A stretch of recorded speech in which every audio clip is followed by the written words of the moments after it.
Hello and welcome back to Slide 2, Band of Thieves. If you're anything like me, you'll probably easily forget I moved the camera the wrong way. I was going to make like a dramatic entrance, but I'm not trying to loot you. I'm trying to get this stupid... Sly, how far away are you gonna...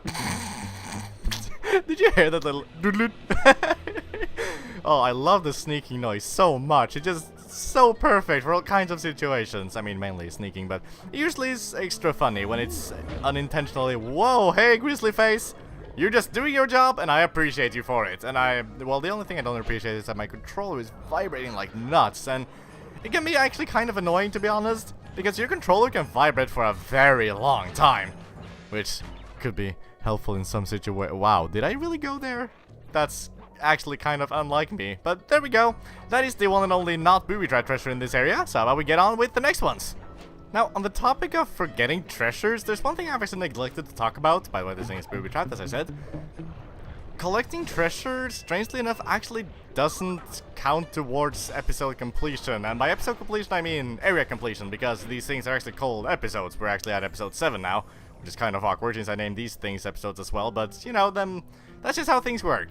I'm not even sure if I'm really going the fastest way, but I'm probably gonna make it anyway. So, because when you end an episode and you're at the episode selection menu, which I actually haven't shown yet because, like, immersion, I guess, I don't know, you will have 100% completion even if you haven't collected a single treasure. All that goes towards that completion percentage, I believe, is missions and bottles. It's very strange, and it's also a little bit frustrating when I can't remember if I've actually collected all the treasures in a place or not. That's one advantage of having it all on film, but hey. Whoa! That's brutal! Whoa!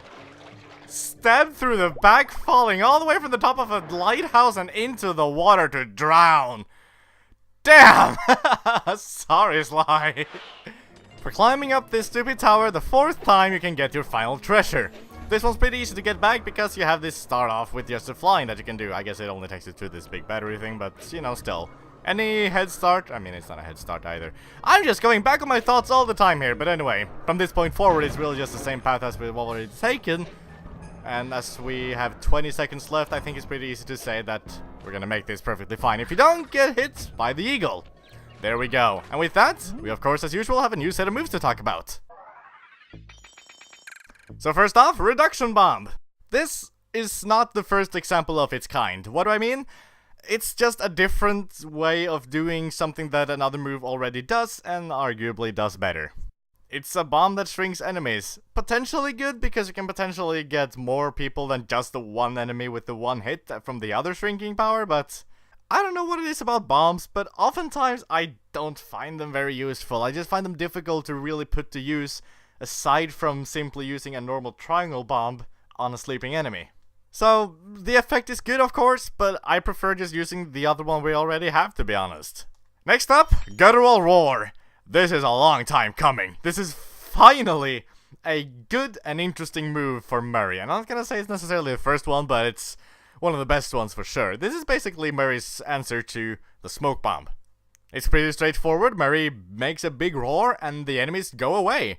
Difference is, they don't forget that it's there necessarily. The smoke bomb is more reliable for actually getting away from things, but this is also a very good move, and this is one that I was about to recommend in the old grizzly face mission, because sometimes enemies can be in the way of these engine things that you throw the fish at, and it can be kind of annoying, but I gotta take that back, because in order to use the Guttural Roar anyway, you would have to throw away the fish, and then you may as well try and throw it in that general direction, and also you can just use the bear to get the enemies away, so it doesn't really matter. But for that matter, the bear's a good comparison. Using the Guttural Roar is kinda like leading a bear towards those enemies, because they just do the same thing. They run away, and for the time being, ignore you. Pretty good move. I'd recommend it. Lastly, the Thief Reflexes. This is interesting, I guess. I don't really know what to feel about this one. It's nothing I can ever see myself using. I certainly didn't in the first game, but this is a very different game, so maybe the uses are more different and better. I don't know. For as long as you hold down the button you apply this to, everything will be slowed down. And that's kinda it. And to be honest, I don't really see the reason why you would want to do that. Like, for some of these moves, I try to see uses in them that, even though I wouldn't necessarily want to do this, it's something that you might want to consider doing. And honestly, for this thing, I can't really think of anything of particular use. The only thing I can see is maybe make some of the platforming easier, but I hardly think the platforming is really what's making you struggle the most in this game. But I mean, for what it's worth, it's pretty much the only move you're gonna get that actually gonna help you with anything aside from combat or something like that, so for what it's worth, it's unique. Not necessarily useful, but it's unique. Next up, we are about to do some hacking. If we can trust Murray's informant, that's the silo with the battery hidden inside. To prepare it for travel, we'll have to drain off its northern light energy. By attaching a boat's grappling hook to the top of the silo, we should be able to deplete power from the battery. Murray's in position to help throw you out onto the boat. Once on board, I'll hack into its steering controls and move the vessel close enough to fire its grappling hook. Okay, I'll climb on top of the silo and attach the hooks. How many grappling lines will it take to drain the battery? 3 should suffice. Once the first line's attached, Murray and I will commandeer another boat. You should stay in position. Finally, I get the easy gig. Now, Murray, I always appreciate your business and, you know, always a good excuse to get into Murray's hands, but you're actually completely useless because we have a hover pack and we can just fly away over there. Now to hack the steering controls. And with this, we're down for some more hacking. Sounds very good. We have some new enemies. These guys are kind of powerful, and instead of shooting, they lay down landmines that will stand there, they will lie there until you shoot them and destroy them. Not very threatening, but kind of annoying, simply put. And there's a whole lot of them. Coming up to the room forward here, they're going to be infinitely spawning, so don't worry too much about getting all of them, but just get enough that they're not going to be in the way and hurt you too much. There's a lot of freaking firewall circles here, and if you follow the pattern of previous hacking mission, you can probably guess that the 2 upcoming hacking parts are going to be pretty similar to this, just kind of with more firewall walls. It's a tiny bit frustrating, to be honest, but there we go. Nice work hacking the autopilot. The boat's heading into position. I'm already on top of the silo. Shoot the grappling. Yes, I did it! And I'll make sure it gets attached to the battery. Sorry for interrupting you, Sly, but that's the way that you can glitch through the boat and into the water. So, we have to use this god-awful aiming right here to pretty terribly shoot towards Sly and get him to actually latch onto this hook. It's not really an easy thing, and this aiming makes no freaking sense, but oh well, it's good to get some practice in, I guess. The hook's in place. You guys should head out for another boat before anyone picks up on what we're doing. Now, it's how fortunate, isn't it, that we need these 3 hooks, and we just happen to have 3 boats. Oh boy, don't see me, please. There we go. That didn't work at all. That's fine. Unfortunately, Bentley doesn't really have an answer to the guttural roar or the smoke bomb, so we're just kinda having a trouble. Anyway, hey, Murray. Murray, I really appreciate your business. You know what? Just because... Oh, can I? There we go. Just so that we can actually get into his warm embrace, let's just do this. And the thing seems to be already aimed well enough for us.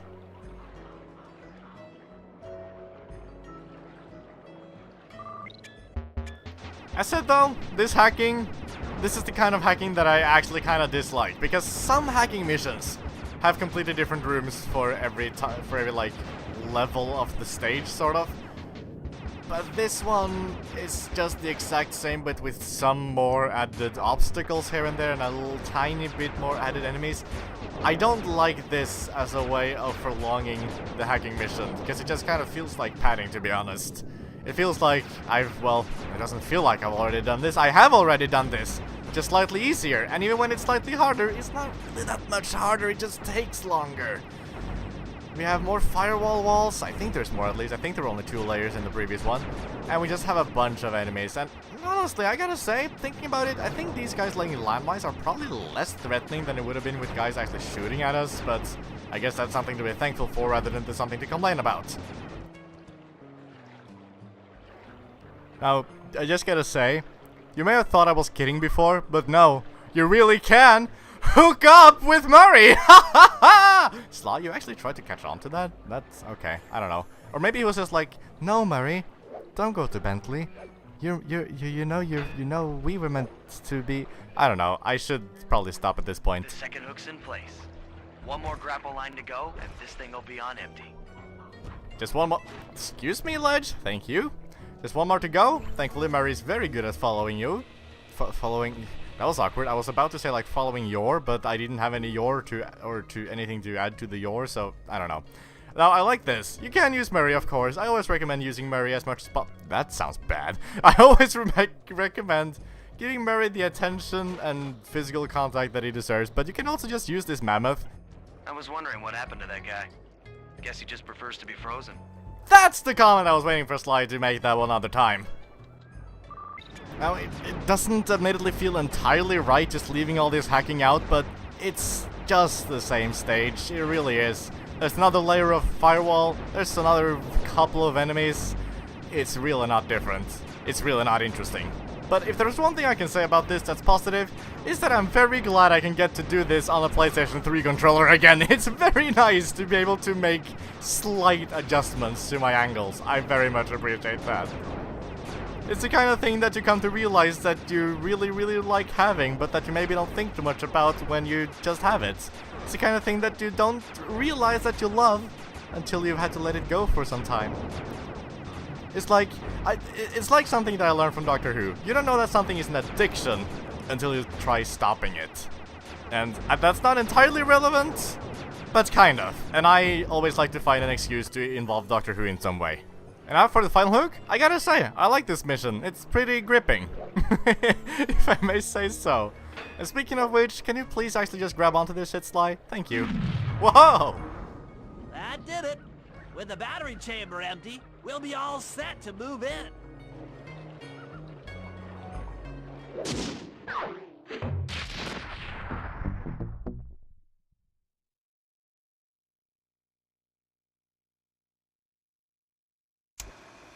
The Lumberjack Games are upon us. Now, despite Murray's study of the log chopping guide, none of us are skilled enough to beat Jean Basson at his own game. So, though it pains me to say it, we'll have to cheat. Murray, you'll participate in the power log chopping competition. Get us a good score, and then let Basson up for his turn. While he's chopping, I'll sneak the eagle egg into his trousers, and the protective parents should disturb his axe swings. Sly, given your ascension skills, I've signed you up for the ice wall climb. We'll keep Basson from beating your score by pulling him off the wall with some nearby grappling lines. And finally, I'll represent our team in the log rolling competition. With my knowledge of rotational mechanics, we're sure to get a stupendous score. Sly will be in charge of greasing Basson's logs, so he has no chance of beating it. If you guys are ready, I say we head out and show these meathead lumberjacks what we're made of. Before setting out for Operation Canada Games, there is one important notice that I completely neglected to mention because, simply put, to be honest, I forgot. Before doing this, you actually have another required move to buy, the alarm clock. It may not seem immediately apparent why, but trust me, it is required. Okay, guys, let's head down there and win those talons from Jean Basson. Sly, try to keep a low profile when we get close. We don't want him to recognize you. Sounds good. I mean, I don't know how he's, like, keeping a low profile. I guess he's just not necessarily doing anything, but sure, whatever. Excuse me, sir. We humble lumberjacks would like to participate in your lumberjack games. Think you got what it takes to win the clockwork talons, eh? Well, I'm sure enough gonna let you play, so long as you pay the entry fee. Much obliged, partner. We'll, just take our positions for the competition. Enjoy the moment while you think you still got a chance. It's as close to winning as you'll ever get. This year's first event will be a power chopping contest. Not like anyone's ever gonna beat my record, but let them try. Surprisingly, Bentley doesn't explain this. You need to figure out yourself that you just need to hit this log with good timing. It's not very difficult once you get the timing down, even though I'm talking and thus making my timing very awful, but it's good enough anyway. Not bad, Hippo. But watch and learn as I destroy that log without even breaking a sweat. Aw, dude, goes.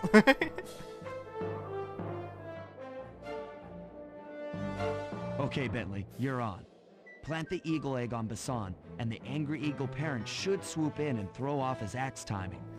Okay, I get the idea here. We need to sabotage Jean Bizan to make it so that he will lose the competition, but look at how slow he is! I don't think it's necessary to sabotage him. I think we should win this no matter what, because, I mean, that's honestly just kind of sad. But yeah, don't get hit by the eagles. You move very slowly when you're like this. You can't run or anything, and you also cannot jump. Meaning that coming to this area, you need to wait for these ice platform block things to move to a favorable location for you. It's kind of slow, and it's a tiny bit annoying to get hit by it, but it's also a little bit funny to just see Bentley carrying this egg very awkwardly. Like, why would you hold it from the top? That just doesn't seem like a good idea. And also, it's always funny to see people spill eggs, and that's something that happens if you fail the mission. This was not very favorable timing with the icicles, but I should be fine, maybe? If this could just line up, thank you! I should have just enough time to do this. Surprisingly, I didn't really think I did that bad of a job, but it's good enough. Also, why are the judges not seeing Bentley in the background there? Because they don't give a duck, I guess. What? I think you better rethink them scores, boys. What you intended to give me was perfect tens, right? So, your pink friend knows how to handle an axe. Let's see how you handle a vertical wall of ice. I like this part. We just need to climb as fast as we can. We have two paths to choose, and it doesn't really matter which one to do because I believe they are completely symmetrical. I gotta say, as much as I kinda complain about this whole area being a tiny bit forgettable, there's one thing I remember very clearly and fondly.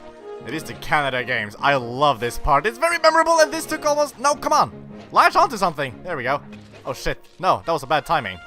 I might actually lose this. I'm definitely going to lose this, because Sly doesn't really always latch onto the ones that you want it to. Even bothered showing up. Surprisingly, I actually got a decent score, considering I didn't even actually get to the top, but hey. I'm sure I could have, you know, that's kind of a score that you would expect from at least getting to the top. But even though this is really cool and fun and all, I really do gotta reiterate, like I just said, that sometimes latching onto the correct hooks and actually flying in the direction you want to can be a little bit unreliable, but it's really not the worst thing in the world, and to be honest, the display I just had was kind of particularly terrible. Good for a scrawny raccoon. Now, watch and learn as I demonstrate the art of power climbing. Hurry! Use those grapples to hook onto Basan. You will need to hook it with all 3 lines to pull him off the wall. Remember when I said aiming with the hooks is awful? This is a prime example. We need to hit Jean Bizan with 3 of these hooks, and it is awful. I know I just used the same word twice, but the aiming on this is completely nonsensical, and I don't understand how you're supposed to do this right. Like, there's no way to properly aim this, and if I'm actually gonna do this on my first attempt, then that's frankly quite lucky, but I might do it. I'll wait for him to... What the? He's going to the wrong side! I thought he was going to go to the left, but actually I did that on my first try. That is not a common sight. Because the aiming on that is so atrocious. It seems you have pulled the wrong cards again. Did I ever tell any of you the story about the judge from last year's competition who mistakenly gave me a score other than 10? I see we're tied with only one event to go. Unfortunately for you, I've saved my best event for the last, the spinning log competition. Okay, looks easy enough. I just need to stay out of the water. This really is a lot more simple than it looks, because you don't really need to... Oh my gosh, I'm just gonna fail it. I didn't do it. Nice. It's a lot easier than it looks, because you don't need to actually keep balance. Bentley does this perfectly on his own. You just need to be sure to jump on the right barrel, which I keep not doing right. And for some reason, Bentley... Oh my gosh, can I please actually not jump out of the way into... Okay, this is ridiculous. The barrels that fall down, to my knowledge, should be randomized. It's always 2 at a time, but it should, from what I understand, be random which 2 it is. And I seem to have very bad luck, or at least pay not so good attention to the barrels that kind of fall down like that. I don't know. But this is really easy. Is my main thought here. It's a lot easier than it looks. And Bentley, this is freaking impressive. He learned to do this from reading a book. Lucky turtle, I'll give you that. But now, watch how a skilled log roller does it. This is crazy. John Bisson's got those judges so intimidated, there's no way he can lose. You're right, Murray. Those guys need to go. Okay, I'm just making this up on the fly, but... Don't you mean you're making it up on the sly? Judges one by one into that cave. Once inside, you two will knock them out and take their clothes. Ingenious! When all 3 judges have been restrained, we'll be able to don our disguises and take their place at the judges' table. Sly, you can use the alarm clock gadget to distract the judges and lure them into the cave. That's a great plan, Sly, but you'll have to move fast. Once John Bisson finishes the log rolling event, the gig is up.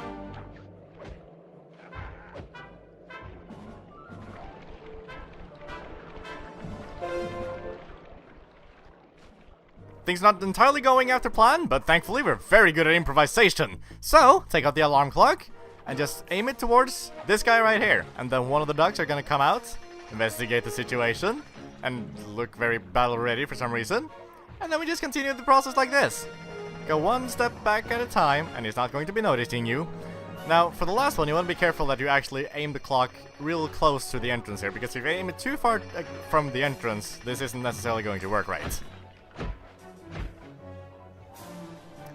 I like how they even got the duck bill. Like, is it a prosthetic, or is it just kinda really dark? I don't know, but Bentley is frankly put adorable with his 2 hats and a duck bill. It was worth wasting time for that. It's also kinda sad that that guard has a loot thing in it, and I probably can't get that. I mean, I'm sure it's possible, but I don't have the time for it. So fine, fuck it. But yeah, I like how it's completely mandatory to have the alarm clock before starting this mission, but how would they possibly know that? I don't know, it's weird. Very elegant, doesn't stand out at all. It's not like purple and green are complementary colors or anything like that. Nope, nope. Oh, that's a bit too far. Okay. Thankfully, as you can see, you have plenty of time to do this. Like, I've been wasting time like crazy, and I almost wasted a lot more. And I'm still having, like, almost half the time that I started with. It's kind of crazy. Also, these guards are freaking idiots, but I guess that's nothing new necessarily. Guards usually tend to be.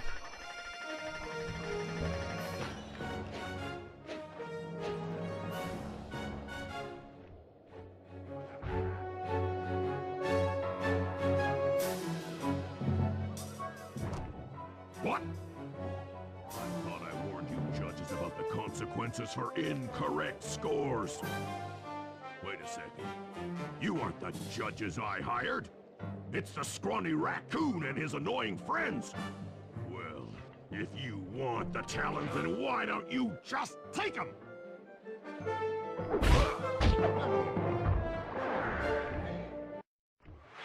Oh, my aching head. Those talons really pack a punch. Sly! Murray! Wake up! Yeah, I'm awake, but not so loud. I have a splitting headache. Where are we? What's going on? This looks like the sawmill control room. Bisson must have thrown us in here for interrogation later. I, for one, would like to escape before he returns. It looks like we're pretty well sealed in here. Unless... Unless what? Unless you can fit through that hole. I think I could squeeze through there. I'll drop down and try to free you guys from the outside. If there's any trouble, I'll call with this walkie-talkie. You might be able to help me with these sawmill controls. While you guys do that, I'll try prying open that steel door. Given enough time, I might be able to make some progress. Sounds like a plan. Good luck, Bentley. And remember to shout if I can help you from up here.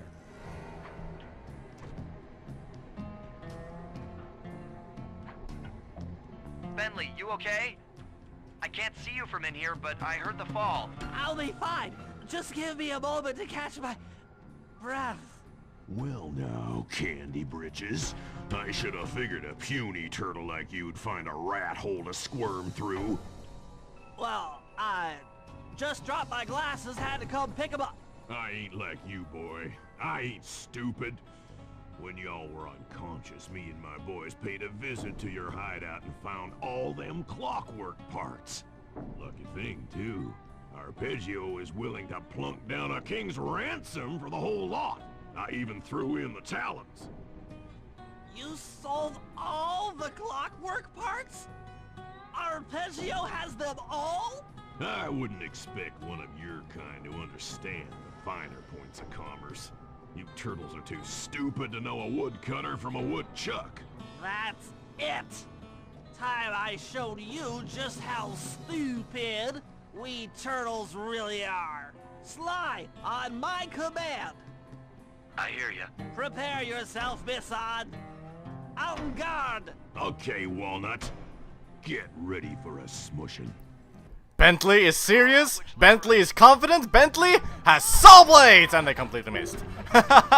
We have an awesome fight against Jean Bizon here. You can use your 3 different buttons aside from X to activate the different traps here for Jean Bizon. There's no limit as to how many you can activate or anything like that, you just can only activate 1 at a time. There's a very easy way to remember which buttons correspond to which attack.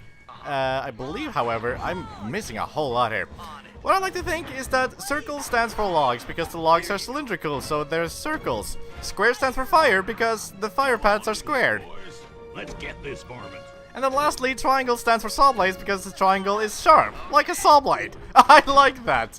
Anyway, drop the logs here. After some time, he's going to drop out is, I remember all about dropping apparently. He's gonna send out his minions. The log is kind of the safest attack to do, I feel, because once it's out, crashing into a log isn't going to hurt you, but crashing into a fire after it's out, and for that matter saw blades, is going to hurt you, so it's a safer attack to do, but generally also more difficult to aim, so I feel like it's well balanced.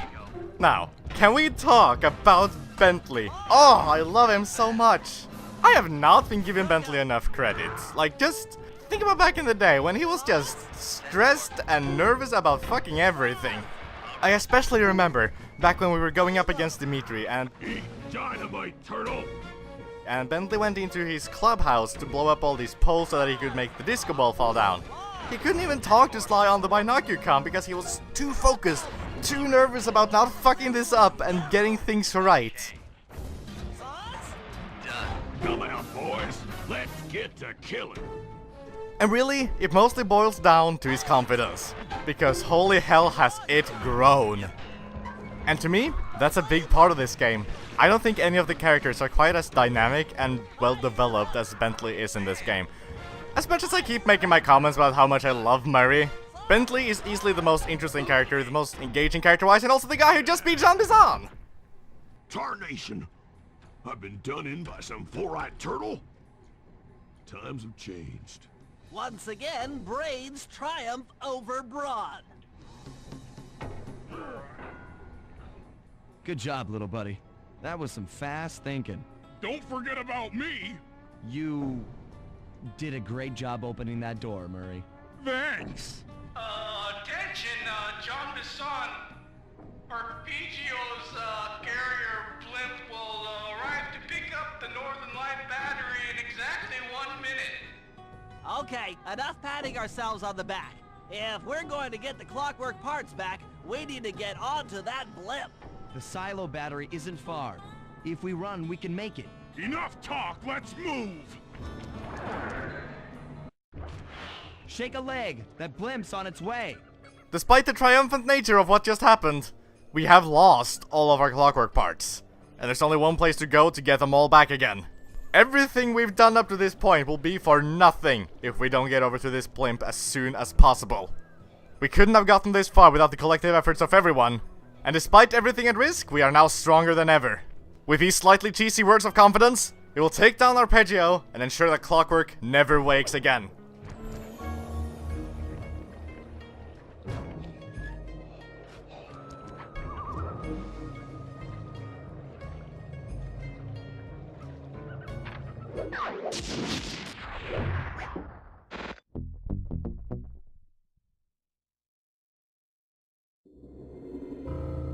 As we shut ourselves into the Northern Light battery, it became black. For a few long minutes, we just sat there in darkness. No one dared to talk for fear that Jean Bisson's men might discover where we were hiding. Time seemed to have stopped. And then, we felt it. We were being lifted up to arpeggios blimp. It was all so strange. The focus of all our schemes had been stolen from us. Our clockwork parts were gone. Looking around the inside of the battery, I knew we all felt it. Failure. I was twitchy and ready for action. Any action. Bentley tried to make some sense of the situation by drawing up meaningless plans. But Murray took it the worst. He just sat there sobbing while the team van floated away over the horizon. That van was his life. I knew I'd have to find a way to make it up to him.